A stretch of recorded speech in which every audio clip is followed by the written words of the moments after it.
Olá, tudo bem? Sou Roberto Ribas e tenho o prazer, a honra e o privilégio de conduzir com vocês mais uma edição do X-Talk. Esse evento, já que se tornou tradicional aqui para o público da Brivia, que fala muito sobre tecnologia, comunicação, branding, marketing e tudo que está em torno da relação entre marcas e pessoas. E hoje, a edição vai falar muito sobre um dos principais eventos deste ecossistema no mundo, que é o SXSW, que aconteceu há pouco, em março, em Austin, no Texas. E temos aqui comigo, né, duas pessoas brilhantes que estiveram lá em loco, tiveram o privilégio de estar presente nesse evento que, mais do que entregar conteúdo, ele discute temas os mais diversos possíveis com relação à tecnologia, política, entretenimento, cultura e uma miscelânea de assuntos que são extremamente relevantes para a construção de marcas hoje em dia. Comigo, Marília Zanona. Tudo bom, Marília? Quer se apresentar para o nosso público, por favor? Claro, Humberto, obrigada pelo convite, um prazer estar aqui com vocês, conversando sobre temas que eu amo, né, tendências, futuro, foresight. Eu sou executiva de marketing na indústria, né, tenho uma carreira aí grande na indústria principalmente na indústria de alimentos e bebidas, passei por BRF, Kraft Heinz, entre outras. Sou também professora de Future Thinking na FIAP. Minha especialidade aí é promover impacto nas empresas por meio do pensamento de longo prazo e transformar insights do consumidor em oportunidades de negócio. Esse é o meu negócio. Que legal. Seja muito bem-vindo, muito obrigado por ter aceitado o nosso convite, né? E está o seu espaço aqui do X-Talk para você. Paola Miller, se apresenta, faz de conta que o nosso público não te conhece. E aí, gente, obrigado pelo convite também. Fazia um tempo que eu não aparecia aqui neste evento, enfim. Paola Miller, sou diretora de estratégia na Brivia, estou aqui há um tempo. É sempre muito bom poder trocar, enfim, meu background é diverso, conteúdo, mídias sociais, análise de dados, até encontrar, né, na estratégia uma oportunidade de fazer um pouco a diferença, né, de me conectar com as pessoas, com o desafio dos clientes, dos nossos clientes, e estou muito feliz em fazer parte aqui de novo desse papo. Muito bom. E assim, eu acho que nós vamos falar sobre SXSW, mas não dá para falar de SXSW no singular, não é um evento, né? São N eventos, são milhares de eventos, são milhares de pessoas que estão lá, e como o evento tem uma amplitude muito grande, cada um traz um evento na sua bagagem. E eu queria começar a nossa conversa falando um pouco sobre o evento de vocês, né? O que vocês viram lá, o que vocês trazem de destaque inicial desse evento, dessa edição de 2025, e vocês estiveram nas edições anteriores, né, pós-pandemia, a diferença do que trouxe de 25 para o que trouxe, e até mesmo as semelhanças aí, começando por ti, Marília. Como é que foi a CSW da Marília? Boa. O meu SX foi bom, eu acho que a minha terceira edição, então eu fui com uma proposta de fugir das grandes palestras, mesmo porque elas ficam gravadas, e eu fui explorar outras coisas, né? Em linhas gerais, eu acho que foi um ano da inteligência artificial de novo, de uma forma evoluída. Então, o interessante do fenômeno dos últimos 3 anos é que você vê, né, eu fui na edição em que a OpenAI tinha acabado de lançar o ChatGPT, e um monte de especulação e como a tecnologia vai evoluindo e vai criando alguns exemplos práticos e vai abrindo a imaginação das pessoas para o futuro e para o que pode ser. Então, essa evolução é bem legal de ver. Eu acho que tem um viés bastante humano, que tem ganhado tração as últimas 3 edições. Então, se falar muito sobre, né, e nós nessa história, e o humano nessa história. Então, tem esse olhar, né, o Douglas Rushkoff falou bastante sobre, né, mudar o olhar para o cuidado e para o carinho com os seres humanos. Então, eu acho que tem muitas palestras falando sobre isso, sobre cuidado, sobre carinho. Eu acho que tem uma coisa sobre o momento político, que decepcionou algumas pessoas, né? Poxa, não está se falando, e tem um elefante na sala, mas se você vai para umas palestras mais na borda, de pessoas que não são CEOs, você consegue pegar visões um pouquinho mais ácidas, né? E conseguir pegar essa visão também. Eu acho que solidão, socialização continuam em alta, e são grandes temas para esse ano também. E eu, por fim, assim, um pinceladão, eu gostei de ver um pouquinho da evolução da computação quântica como uma aposta aí para evoluir ainda mais, como uma grande tecnologia, né? Até o ano passado se falava que ela só servia para resolver problemas quânticos, não sabia direito que bicho que era isso, e aí você vê no grandes nomes da tecnologia falando, olha, em 4, 5 anos a gente pode ver algumas aplicações práticas. Estamos procurando use cases para, né? Candidatem-se, estamos disponibilizando de graça para vocês testarem. Então pode ser que tenha coisa boa aí. Acho que esse é um resumão, relâmpago. E qual foi o evento da Paola? Olha, eu corroboro bastante com a percepção da Marília, assim, é claro que o SX, ele é hiperbólico, né, e a experiência, de fato, é muito individual, assim. É claro que tem algumas palestras que eu acho que você tem que participar, tem que ver, até para sentir a efervescência e o impacto delas trazidos de forma mais real, assim. M-Web, por exemplo, é uma delas. Scott Galloway também eu acho que é uma delas, que no pós-evento, né, onde a cabeça tá tipo, caraca, onde estamos? Rola muita troca, né? Então eu acho que isso também é importante, mas óbvio, além de... eu acho que o SX é uma das grandes oportunidades que a gente tem de ampliar repertório. Me chamou bastante atenção, eu acho que isso a gente não fala muito, mas eu sempre gosto de trazer a presença brasileira no SX, é algo que vem se consolidando há bastante tempo, e eu acho que esse ano atingiu o seu ápice, assim, então a gente viu Casa São Paulo brilhando, e muita gente foda participando das palestras como speakers, né? Então eu acho que isso fica uma percepção às vezes escondidinha, porque a gente se atém aos assuntos e tal, mas tem esse bastidor que é importante trazer, os grupos, enfim, e agora a gente está produzindo muita coisa, né, do evento.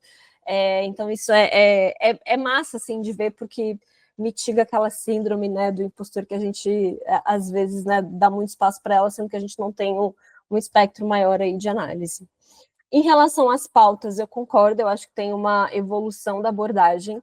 Eu fui no SX em 2022 e lá o ponto alto foi, né, o rebranding do Facebook para Meta, e aí se falava muito sobre metaverso, sobre o Web3, sobre o quanto essas tecnologias, que ainda dependem muito de hardware, né, iam ganhar o mainstream, e até hoje não ganharam. Então, lá a dificuldade, a pauta principal era essa dificuldade, o conflito, né, de integração de sistemas, a interoperabilidade, e eu particularmente fico muito satisfeita em ver essa evolução mesmo de abordagem voltada para, tipo, tá, o que isso está impactando na nossa vida e o que fazer sobre.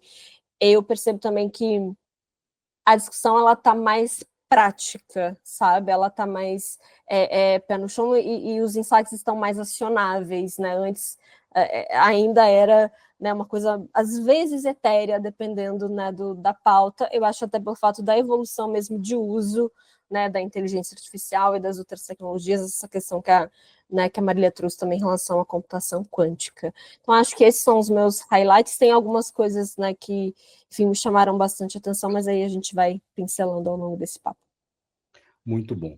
Vamos lá, vamos falando assim, dá para dizer que o SXSW de 25 ainda tem como pauta central IA? Marília? Eu acho que sim, eu acho que sim. Eu acho que tem um viés humano, né? Eu acho que tem uma preocupação, e nós com isso, o que a gente vai fazer com isso? Mas eu acredito que o grande tema ainda foi inteligência artificial, na minha visão. Não sei se a Paula concorda. Eu concordo. E aí, assim, a conclusão que eu tirei é que, assim, a gente ainda está no meio dessa revolução, né? A IA, enfim, ela está evoluindo, tem a questão lá da inteligência viva, né, da fusão com sensores, com biotecnologia, né, com a possibilidade da IA produzir coisas que nós humanos, né, não conseguimos e tomar decisões de forma autônoma, que ainda não consegue. E aí, assim, vai chegar um momento que, pelo menos algumas vias que eu vi, né, a expectativa é um pouco essa, que a IA ela vai ser tipo energia elétrica, sabe? Que no passado foi uma grande revolução, mas hoje ela é invisibilizada. Você, né, aperta ali o interruptor e você nem percebe o quanto a infra precisou evoluir, né, e a gente, enfim, enquanto sociedade, para isso acontecer. Então, a gente ainda está no olho do furacão da IA, procurando, óbvio, entender, explicar, problematizar, definir, regular, que é um ponto importante, e a gente não tem todas as respostas, a verdade é essa. Então, sim, eu acredito que IA ainda é a pauta principal, porque tem muitas coisas ainda incertas. Mas o evento ajuda a você se distanciar um pouco, sabe? Eu até falei isso ontem, é sair da ilha para ver a ilha, e aí, enfim, criar um pouco mais de consciência sobre o que está acontecendo. Então vamos mergulhar um pouco, entrar um pouco mais a fundo nesse tema. O que mudou de fato dessa discussão de IA com relação a... Paula, você teve no Web Summit, né, nos eventos, nas edições anteriores, Marília também. O que a gente conseguiu evoluir da discussão da IA? Né? Eu acho que passamos já da fase de que a IA vai ser importante, passamos da fase de que a IA vai revolucionar o mundo, mas o que tem de novo neste assunto que dá para tirar da visão de vocês lá da XSW? Eu acho que tem uma questão, né, que impacta nisso, que é o acesso, né, o advento do chat GPT de uma forma muito rápida, né, e as pessoas passando a acessar e testar e vendo assim, tá, não é um bicho de 7 cabeças, né, não é um óculos caro que eu tenho que comprar para entender o que é essa tecnologia acontecendo e performando, sabe? E aí até essa discussão que eu vi umas 2 pessoas falando sobre isso, a opinião e o medo, né, e a conversa, na verdade, de que a IA vai substituir as pessoas, ela está um pouco vencida. Estamos mais maduros em relação a isso. E é claro que a gente está num momento em que a gente precisa se adaptar. Durante o evento me perguntaram, se você fosse resumir em uma palavra o South by Southwest, qual palavra seria? Eu falei, cara, para mim é a adaptação. E aí eu acho que a gente está nesse momento, eu acho que isso que evoluiu, sabe? Passamos de um momento de muitas dúvidas em relação ao uso para uma conclusão de que a gente vai precisar se adaptar a isso, a gente está se adaptando a isso. E aí explorando essas possibilidades diversas, né, inimagináveis em relação à aplicação de contexto, de análise, enfim, o que a gente tira disso, sabe? E aí, algumas preocupações em relação a isso também. Investimento é uma delas, né? Até quanto e quando vamos investir na IA para a gente ter resultado financeiro e segurança, né? Acho que essas são as 2 principais preocupações que a gente está mais maduro, enfim, para elocubrar sobre, enfim, resolver e definir. Eu concordo com a Paula. Eu acho que, acrescentando, existia uma urgência nos eventos anteriores sobre regulamentação, sobre o governo entrar e garantir o mesmo pace de discussão. Esse ano me parece que ainda existe, mas essa conversa enfraqueceu um pouco, no sentido de, olha, nós não vamos parar o bonde, as conversas para regulamentação, legislação não evoluíram, e elas parecem que enfraqueceram no sentido de a gente vai ter que se acostumar com essa tecnologia e lidar com os problemas conforme eles vêm, né? Como foi com a internet, como foi com a... E aí eu acho que o foco mudou um pouquinho entre a urgência de legislar a respeito para essa história de confortar o humano na mudança. E como que você, como ser humano, se organiza internamente, emocionalmente para se adaptar a isso. Eu acho que esse é um fio condutor. E aí, claro, né, a legislação vai ter que vir e ela vai vir a partir de, enfim, como a humanidade tem evoluído, né? Primeiro a contravenção, a externalidade negativa, e aí a legislação acompanha. E claro que vão ter alguns feridos pelo caminho, e aí eu acho que esse é o ponto de atenção que enfraqueceu a conversa, mas eu acho que é válido a gente continuar olhando sobre isso. Mas é interessante o ponto que vocês trazem, né, sobre essa questão. Bom, eu estive em 23 e a última edição que eu tive lá não foi o ano passado nem esse ano, mas tinha muito essa discussão, né, os principais criadores dizendo, olha, vamos parar tudo, vamos desligar as máquinas, porque o caminho que a gente vai seguir pode ser muito perigoso. De lá para cá, muito se, né, se falou e se trabalhou na questão da IA aplicada à eficiência, né, a pegar aquele trabalho mais mecanizado e tentar substituir, que é, de certa forma, a IA como uma ferramenta, e toda ferramenta ela tem a capacidade de dar mais força, mais velocidade para as pessoas, né, tornar os humanos biônicos, assim como uma pá ajuda a cavar um buraco melhor e mais rápido.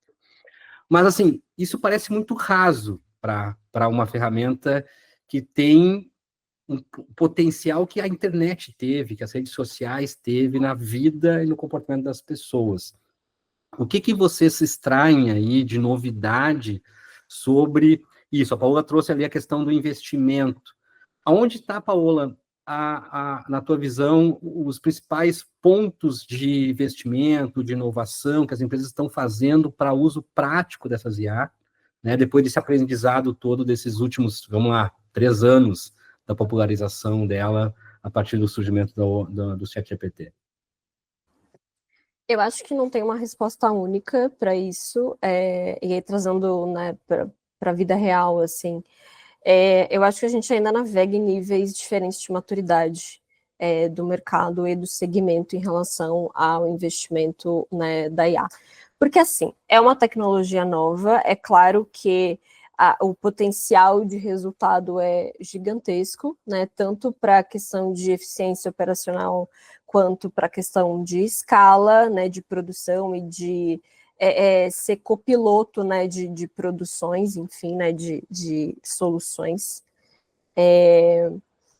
E aí eu enxergo níveis distintos, assim, sabe? Para aqueles mercados que atuam com grande volume de dados, né, que tem uma infra já preparada, que passaram, né, que tem o apetite mais para inovação, financeiro, varejo, principalmente, enxergam, e eu acho que estão se apropriando mais rápido e já tem resultados, né, mais tangíveis em relação a isso. Tem outros mercados que eu acho que ainda tem um caminho aí a ser navegado, principalmente por uma questão, acho que de segurança mesmo, talvez saúde, né? E aí eu acho que a IA para a saúde talvez esteja mais conectada com a outra frente, que é a robótica. Então, assim, depende, sabe? Mas é fato que todo mundo, né, quer esse resultado sendo comprovado. O que é necessário para, além... A gente está falando da cultura, né? Acho que precisa ter uma cultura aí de apreço ao teste, apreço ao erro, e isso, claro, envolve, né, investimento, mas também de uma necessidade de democratização de acesso, de educação, de treinamento, e isso custa tempo, energia, diretrizes, né, também de uso. Então, são várias camadas aí para conseguir chegar ainda nesse resultado, né? Então, o que eu diria, o que eu digo, né, o que eu estou dizendo para os clientes, vamos, talvez, né, entender o nível que você está, né, de maturidade para testar e para usar, entender contextos, né, de aplicação possíveis e começar pequeno, né, para a gente ir escalando, enfim, tipo de metodologia de aplicação que a gente vai ter. Marília, como é que é a sua visão sobre isso? Eu concordo com a Paola, eu acho que tem... Eu vejo, como eu vejo, assim, focos, pequenos focos, né? Principalmente vindo da indústria, que a indústria, ela precisa de ajuda e ela acaba nem todo mundo, apesar, né, ter algumas indústrias muito de ponta e super conectadas na tecnologia, o default da indústria é contar com parceiros para fazer pequenos focos de melhoria. Então, assim, eu vejo alguns pequenos focos. Por exemplo, algumas experiências de marca já sendo transformadas com um modelo de linguagem que a personalidade da sua marca pode ganhar voz. Eu vejo no curto prazo esse tipo de aplicação. Eu fui abordada recentemente por uma empresa que faz personas sintéticas para modelos preditivos de pesquisa de mercado. Eu vou lançar um produto, eu tenho todas as minhas pesquisas num database alimentado uma persona sintética e eu faço focus groups sintéticos com essas pessoas que foram criadas, alimentadas com base nas minhas pesquisas. Mas está tudo super incipiente, né? Será que eu consigo... E aí, eles estão, né, trazendo essas soluções, estão trazendo profissionais no mercado para testar. Testa para mim, né? Então, assim, será que vai ser a mesma coisa do que sentar atrás do espelho numa quali? Se a inteligência artificial tenta fazer e garantir que, né, o resultado mais provável do comportamento, e a inovação às vezes vem do improvável. O insight vem de uma pessoa que fala um negócio genial no focus group. Quantos produtos eu já lancei assim? Então, eu acho que tem essa... Eu vejo focos que vão começar a embarcar e ainda não vai ser uma disrupção no tronco central, mas o fogo vai pegar pelas beiradas. E eu acho importante como profissionais, né? E aí, de todos os setores, joga um oxigênio nesses focos. E aí, é exatamente o que a Paula falou. Precisa colocar um tempo e uma energia para testar. Bota alguém para testar a versão sintética. Bota alguém para ensinar o IA a ser sua marca. Finge, faz a sua personalidade de marca como inteligência artificial e bota algumas pessoas para conversar com ela, para ver se não vai sair um negócio louco. Então, como que a gente oxigena para esse fogo pegar? Se você vai ficar para trás. Então, eu vejo assim. Muito bom, muito bom. Mas vamos explorar, vamos sair um pouco só desse tema, porque senão a gente fica muito monotemático aqui, né, acaba interferindo em muitas coisas. Mas eu queria discutir com vocês outros pontos importantes desse pós-pandemia, né, desse, digamos assim, esse primeiro grande ciclo que nós estamos passando sobre o pós-pandêmico. E uma das coisas que mais, né, trouxe a discussão do ano passado, início desse ano, é com relação à volta aos escritórios, o trabalho remoto versus a presença física, né? E aí as empresas, inclusive as big techs, trazendo de volta os seus colaboradores para o escritório. Como é que esse tema, vocês sentiram esse tema sendo discutido dentro da XSW? Como é que está se falando sobre físico versus remoto, e aí, dentro desse ingrediente, um temperinho de IA, né, sobre essa ferramenta. Paula, quer começar? Posso começar, essa é uma trilha que me interessa e me interessou bastante, né, enfim, até pela nossa cultura mesmo, enfim, né, de ser nômade. Tem uma trilha específica, né, Workplace, que trata bastante, né, do futuro do trabalho, e eu acho que isso nem mais é futuro, não é sobre o futuro, é sobre o presente, né, esse conflito. O que acontece? Hoje, a gente tem de 4 a 5 gerações atuando no mesmo lugar, né? Às vezes, eu estava falando ontem, né, num banco, né, um grande banco, a gente tem ali pessoas, né, concursadas há 40 anos, preparando para a aposentadoria, a gente tem uma nova turma chegando, né, já da geração Z, com percepções sobre trabalho muito distintas, né? Se a gente for pegar de forma bastante generalizada, né, as percepções sobre o trabalho, mas para os baby boomers, o trabalho é quem me define, né? O meu plano de vida é construir estabilidade a partir do que eu faço. Já a geração Z entende que o trabalho tem que se adaptar a mim, entendeu? E aí tem essa até duplicidade, essa não fidelidade, né, corporativa. Como que você lida com esses conflitos? E aí entendendo que, para um lado, é mega importante, é essencial, né, e a estrutura física para se desenvolver, para até ensinar, e para o outro uma liberdade, né, exponencial, assim, de horário, de ferramenta, de método, de jeitos de trabalho. É bastante complexo essa equação. Mas o que eu vi de saída, assim, sempre a gente volta para a questão do treinamento, da capacitação e dos valores humanos nesse sentido, né, da empatia, da escuta, da necessidade da liderança ser vulnerável, né, de atuações mais holísticas. Não cabe só, não é só uma responsabilidade do capital humano olhar para o quanto as pessoas estão ansiosas, né, é estratégico para as empresas, né? Então não parte de um departamento, de uma área, né? E aí entendendo possibilidades de adaptação, acho que a adaptação também é das empresas. Por exemplo, onboardings, e aí para pessoas que estão iniciando na sua fase profissional, né? Para, sei lá, estagiários, assistentes, essas pessoas elas tendem a aprender muito a partir do contato próximo, sabe? Então é importante você se conectar com ela fisicamente, mostrando como você faz, né? Já para, enfim, profissionais de nível pleno, sênior, que já têm uma autonomia, né, e uma responsabilidade, essas pessoas podem ter mais flexibilidade. Então, às vezes, não é sobre olhar para segmento ou para áreas, tipo, a gente, né, sempre se falou, mesmo antes da pandemia, que tudo bem tecnologia, né, o chefe da área de tecnologia estar trabalhando de forma remota, né, porque tem uma atuação ali mais organizada a partir do método ágil nativo, né, mas e se a gente virar um pouco essa lógica e pensar pela ótica das pessoas, em que momento essa pessoa está na vida profissional dela? E é uma transição mesmo, na forma como a gente pensa e como a gente traz soluções. Então, esse foi um exemplo, também é um assunto que rende, mas esse me chamou muito atenção, assim, pensei, cara, a gente fala bastante de jornada, né, e isso também é olhar pela jornada profissional da pessoa, entendendo o momento que ela está, e aí, enquanto empresa, óbvio, né, tendo a infraestrutura, ferramentas que proporcionam esse tipo de saída, sabe? Mas, de fato, assim, voltar ao escritório, não sei se é a melhor solução para a geração que está entrando no mercado de trabalho. Eu acho que em algum momento isso vai conflitar bastante, se é que já não está conflitando.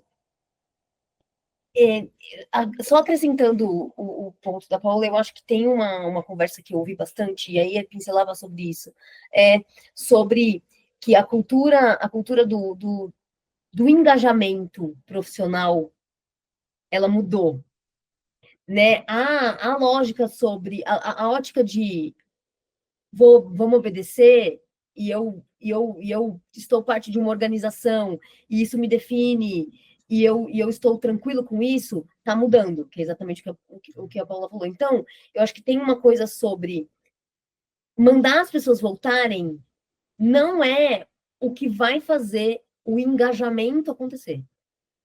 É fazer com que as pessoas queiram estar conectadas e trabalhando em conjunto.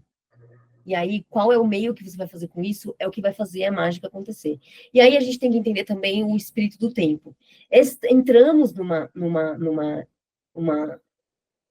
fase mais curto-prazista, em que as empresas estão mais pressionadas por resultado, em que muitos dos resultados estão um pouquinho mais sofridos, né? Depois que abriram as comportas da pandemia e a gente teve um crescimento de retomada, atingimos um platô.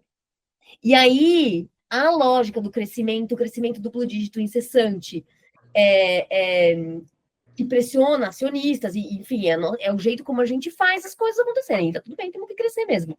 Mas como que nessa situação de mais curto prazo, vacas mais magras, faz com que as pessoas voltem para os modos antigos. E se reinventar em momentos de alta pressão não é fácil, é mais difícil, né? Então, como que você olha por cima do muro, né, do curto prazo e engaja o seu time a querer estar todo mundo fisicamente no escritório, como faz sentido, como integrar isso para a vida das pessoas, né? E como criar a sua cultura, se esse é o modelo certo para você, como criar uma cultura com as pessoas certas nos lugares certos também. Eu acho que tudo tem ônus e bônus, né? Muito bom. E o que vocês trazem aí é uma centralidade nas pessoas, no humano. E o quanto que o evento trouxe de verdade sobre isso, né? A gente está falando de tecnologia, falamos aqui de IA, estamos falando de modelo de trabalho remoto, e vocês trazem, principalmente nesse segundo tema, a centralidade nas pessoas, a relação das pessoas, a jornada do momento que a pessoa está na sua carreira profissional. Quanto que o evento foi um evento focado no humano, na percepção de vocês? Foi bastante, eu diria, assim. Acho que uma frase que resume sempre quando a gente fala, né, de tecnologia, a gente acaba se voltando para as pessoas, a verdade é essa, né? Porque também é a gente que está construindo, né, toda essa evolução, os impactos, os medos, os receios. E aí eu saí do evento também com um sentimento de responsabilidade. Não sei se Marília também se sentiu assim, mas eu tive essa sensação do tipo, cara, a mudança tá com a gente precisa fazer alguma coisa sobre, né? Está com as pessoas. Então, acho que tem essa necessidade da gente, enquanto indivíduo, olhar para o contexto atual pensando o que estou fazendo, estou melhorando, estou piorando, sabe?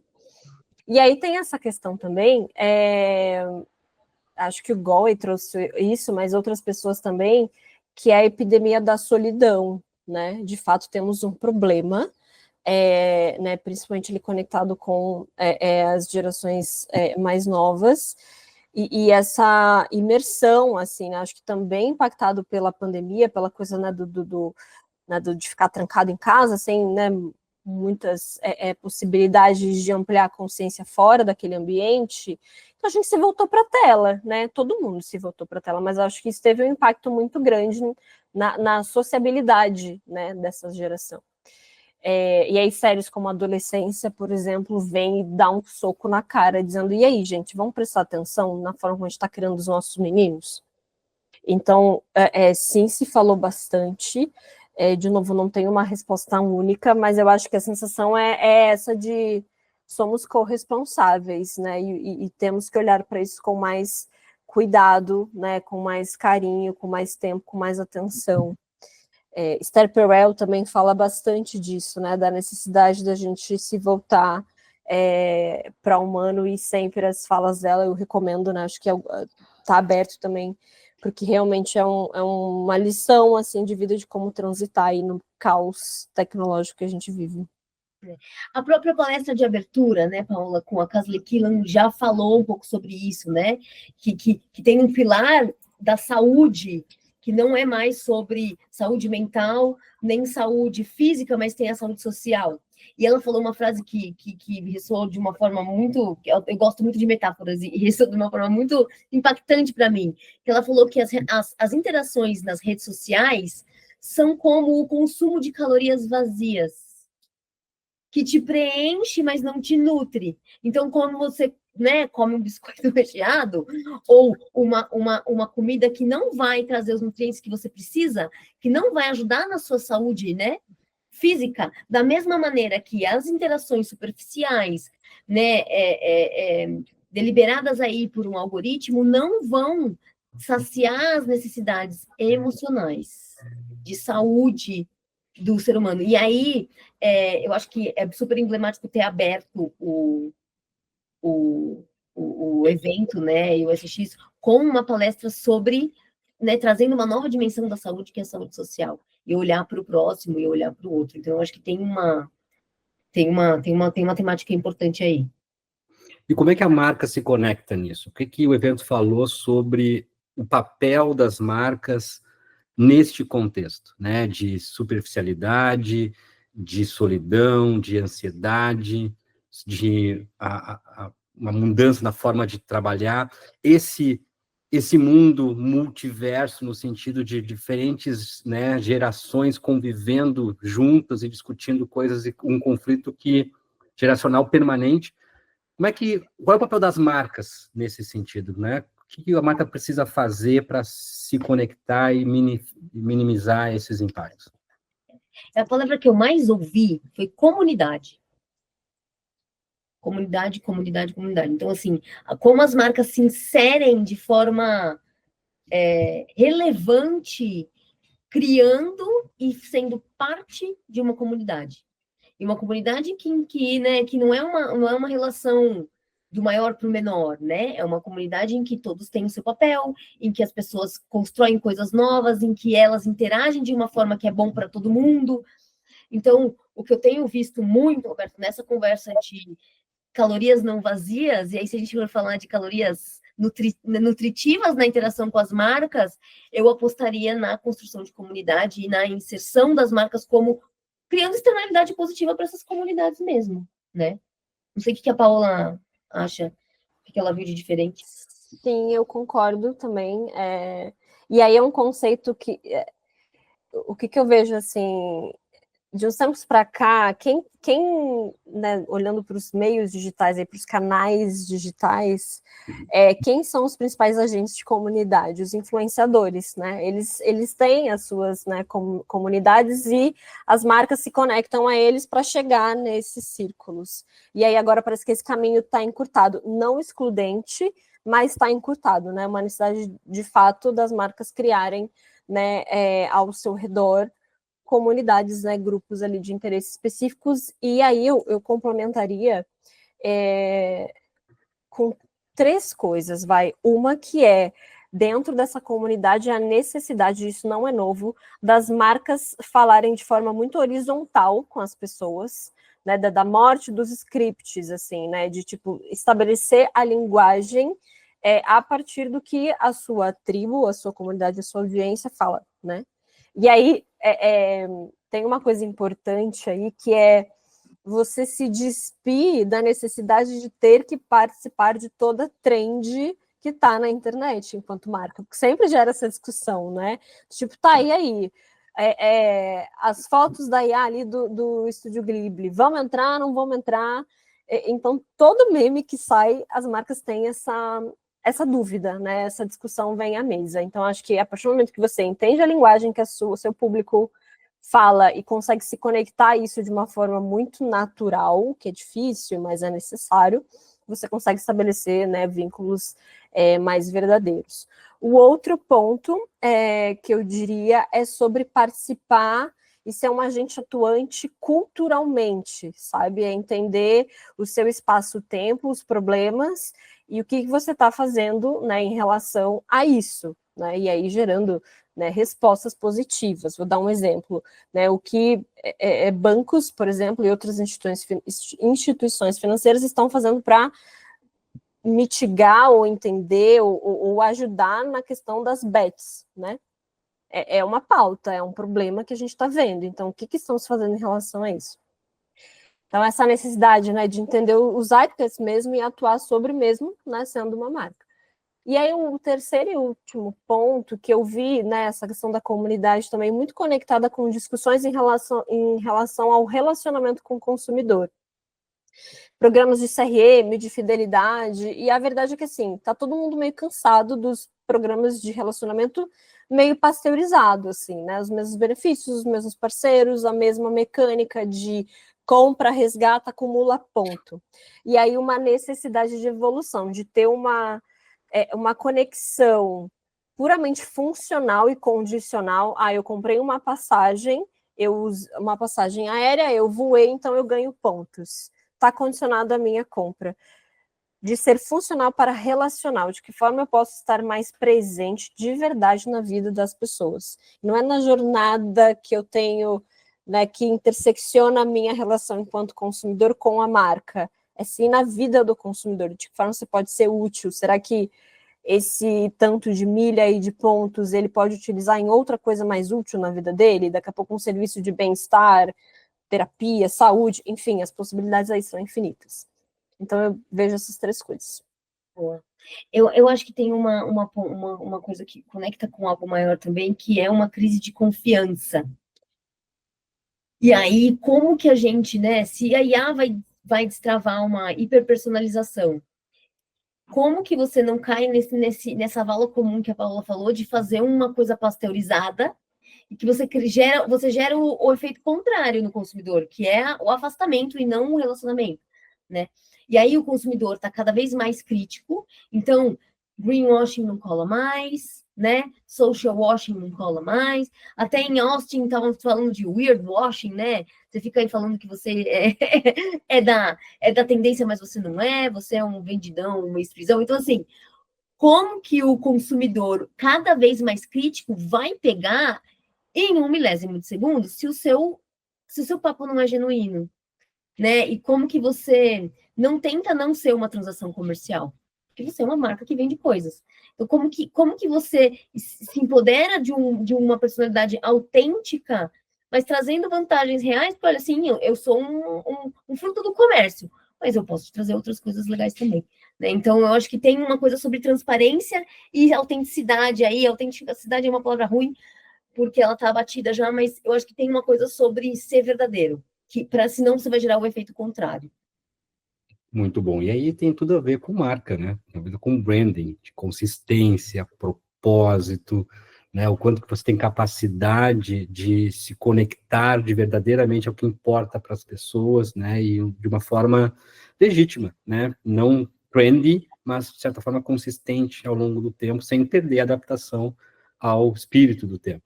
Mas, assim, o nosso papo está muito legal, mas temos uma limitação de tempo aqui, infelizmente, e eu queria trazer um pouco para o chão, para as pessoas que estão, né, ou que vão nos assistir em algum momento, 3 recados, 3 to-dos que vocês diriam para gestores de marcas, gestores de marketing, gestores de empresas, profissionais, sobre esse contexto todo que vocês viram lá no SGSW. 3 recadinhos básicos para essas pessoas, né, trazerem um pouco mais para o chão e deixar de ser tão conceitual os recados da SGSW. Marília. Difícil, hein? Vamos lá, olha, eu acho que o primeiro é carinho e cuidado com as pessoas.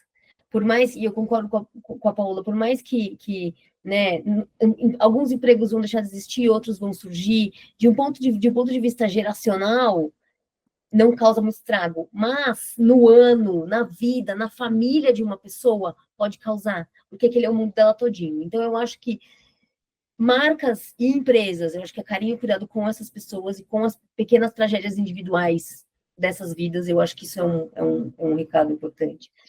O segundo recado é, a Amy trouxe a história do FOMA, né, que é Fear of Missing Anything, que paralisa cognitivamente os líderes e eles ficam com medo de perder tudo, e aí faz a tomada de decisão ser horrível.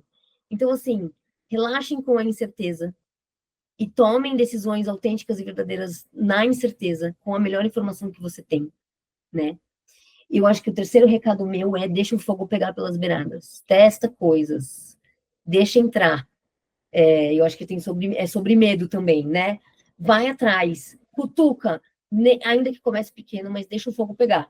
Porque senão você vai ficar para trás. Acho que são esses meus 3 recados. Muito bom. 3 recados. Bom, eu acho que eu já disse isso aqui, isso faz parte da minha crença enquanto pessoa, enquanto profissional, e não é diferente. Acho que é uma visão que sempre é corroborada quando eu vou em eventos de inovação, principalmente, que é a tecnologia ela é um meio. A solução ela não está na tecnologia, ela está nas pessoas. E é a colaboração que resolve o caos. Eu já falei isso daqui. Mas é a verdade, sabe? Então eu acho que conseguir ter conexões assim, né, mais genuínas, e eu vou tentar também sair um pouco do etéreo, né? É fácil falar, tipo, estabelecer conexões verdadeiras com as pessoas, mas de que forma? Vou dar um exemplo, né? A gente trabalha remotamente, a gente virou muito direcionado por tarefas, né? E, tipo, em que momento a gente deixou de perguntar verdadeiramente como as pessoas estão? Como é que tá a família? Como é que estão os filhos? O que você está assistindo? Que banda que você descobriu recentemente, sabe? Coisas da vida. Quantos quilômetros você está correndo? Qual é o seu pace? Sabe? E aí de uma forma muito natural, falando, e não por uma questão de performance, sabe? A gente deixou de ter essas conversas, né, sobre a vida e está muito direcionado ao trabalho, à produtividade, à performance, à tecnologia, à ansiedade, depressão.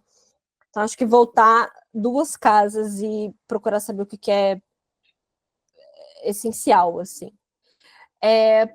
Para líderes, eu acho que isso, enfim, essa dica também, né, vale para eles, eu acho que é ter calma.